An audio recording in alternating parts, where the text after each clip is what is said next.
Salut à tous. Aujourd'hui, on va voir comment réparer la chaleur tournante de son four quand il ne marche plus.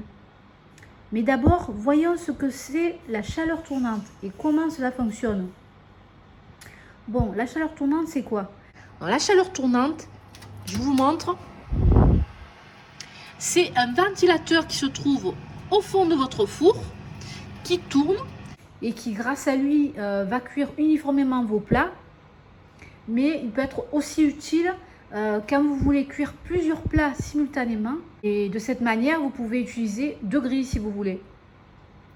Bon, comme vous l'avez vu, je viens de lancer un programme de cuisson avec chaleur tournante sur mon four. Mais le problème, c'est que la roue ne tourne pas. Il est en panne, quoi. Je vais vous montrer. Voilà, vous voyez, la roue ne tourne pas. Après avoir vérifié pourquoi elle ne marchait plus, je me suis aperçue en fait que la roue était encrassée par la graisse qui se posait dessus lorsque je faisais des rôtis par exemple au tourne-broche. À force que la graisse gicle sur la roue, ça finit par la bloquer. Donc je vais vous révéler une astuce pour faire fonctionner votre chaleur tournante.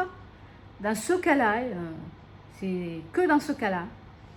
Donc il vous faut pour cela un pic à brochette. Et oui, un pic à brochette. Vous allez me dire, mais qu'est-ce que c'est cette farfelue? Un pic à brochette, c'est n'importe quoi. Si, un pic à brochette. Donc en fait, votre pic à brochette, il vous faut pour cela prendre votre pic à brochette.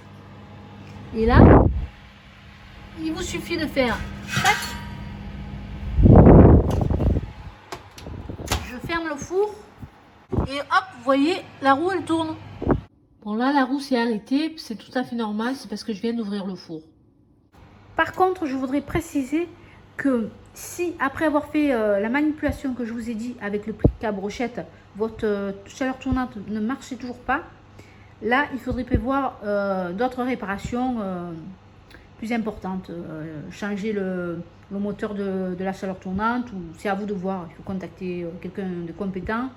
Ou si vous y connaissez un peu, moi je démonterai un peu le four sur le fond pour accéder à la chaleur tournante.